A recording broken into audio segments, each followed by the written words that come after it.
Hello guys, welcome to HFY Galaxy Chronicles. Please like and subscribe my channel. The call nobody wants, after 37 years flying cargo across the galaxy. Captain Rex Malone thought he'd seen every weird thing the stars could spit out. Pirate ambush, psychotic, is sentient fungus offering to sell him, extended.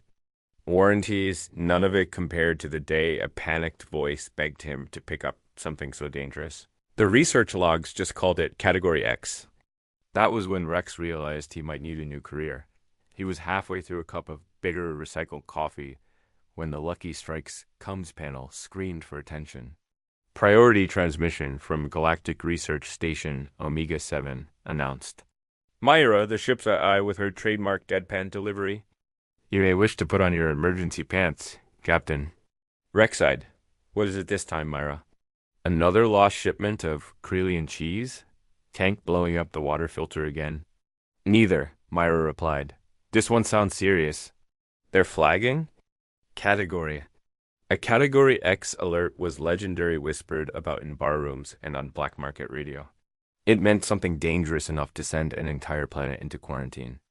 Rex called up the HOLO commander. Zeta Grimlock appeared, antennae quivering, her insectoid face pale as bone. Captain Malone, this is a planetary containment emergency.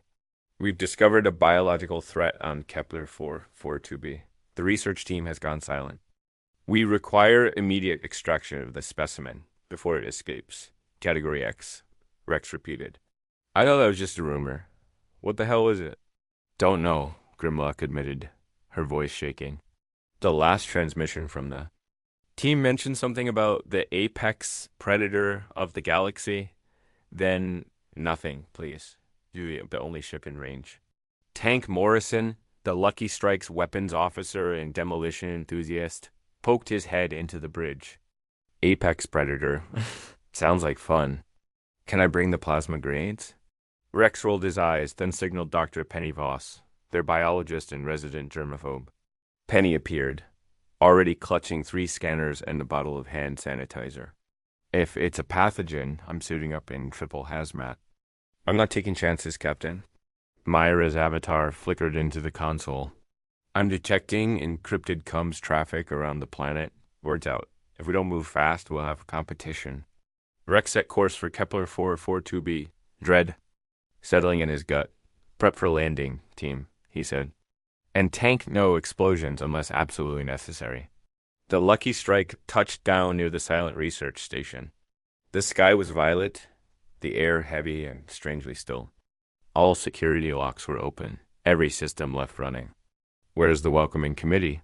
Rex muttered. Life signs in the wreck area, Penny reported, eyes glued to her scanner. Multiple species. Wait, they're all clustered together. That can't be right, Tank said. Should be bodies everywhere. The crew advanced with caution. Laughter echoed down the empty halls. Eerie and out of place, they stepped into the cafeteria and froze.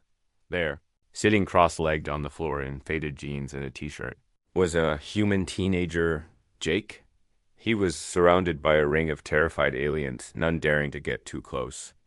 Jake grinned and waved. Hey, you guys here for the cultural exchange thing too? Penny's jaw dropped. Tank snorted. Myra's voice crackled in Rex's ear.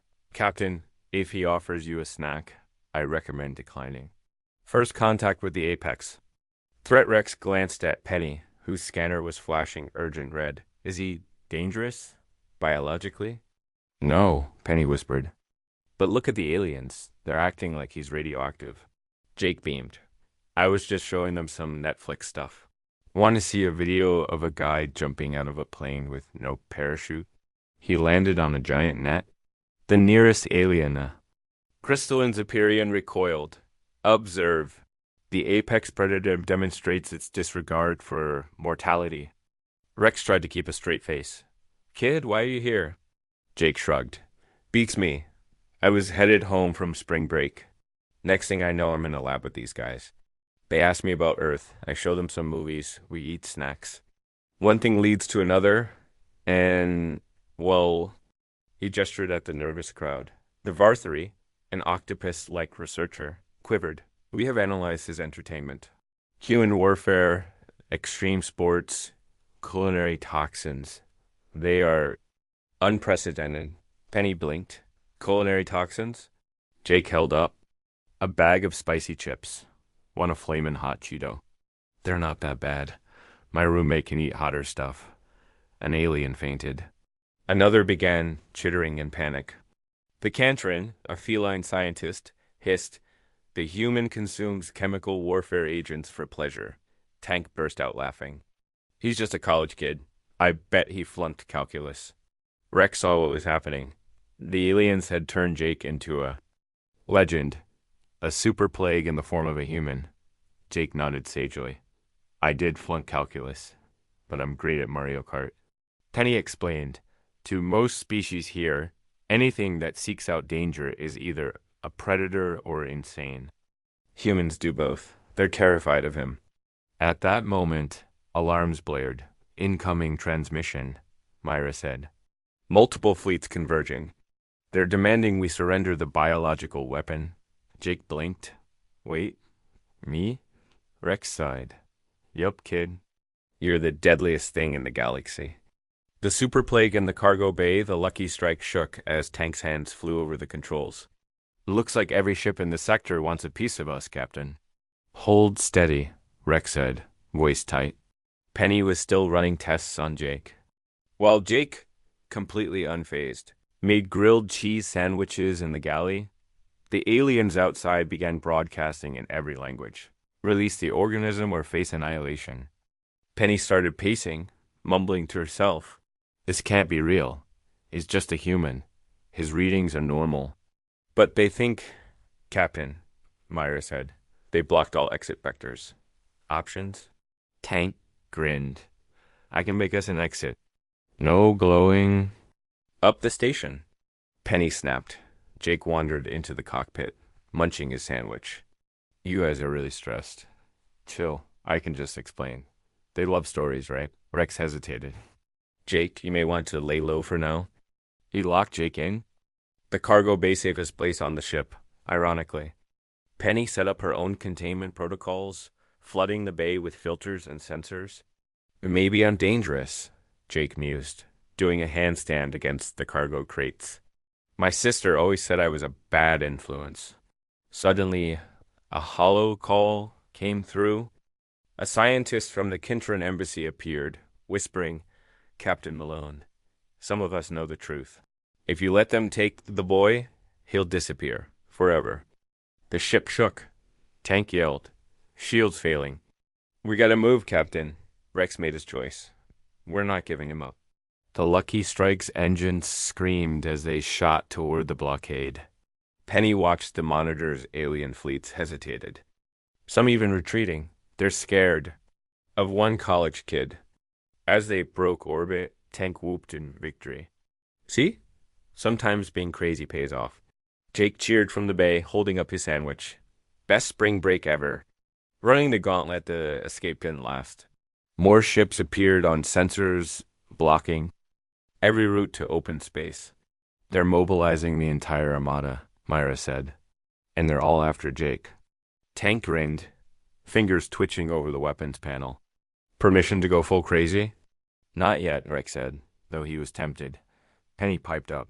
"If we show them that Jake's just a normal human, maybe they'll back down. Or maybe they'll panic even more," Rex replied. Jake patched through the comm, face appearing on every screen. "Hey, everyone. This is Jake. I'm not a weapon. I'm not a monster.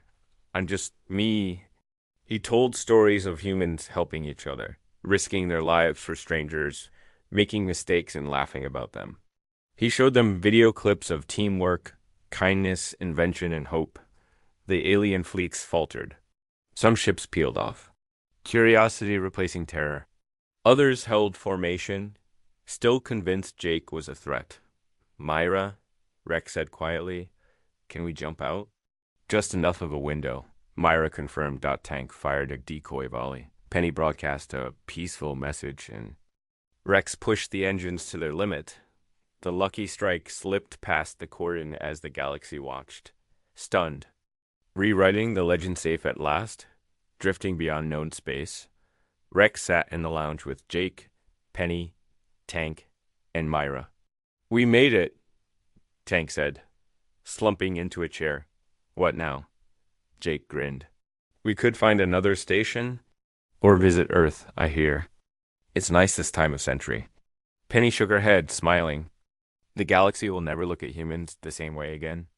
Rex stood, looking out at the stars. Maybe that's for the best. Let them wonder what we're capable. Let them imagine. Jake became a legend not as a monster, but as a symbol of how the universe misunderstood humanity's wild. Creative heart dot the lucky strike jump to a new adventure, knowing one thing for sure. Sometimes the most dangerous thing you can be is yourself dot and somewhere in a distant council chamber. Aliens whispered nervously about the species that made fear into fun and turned the universe upside down just by being human.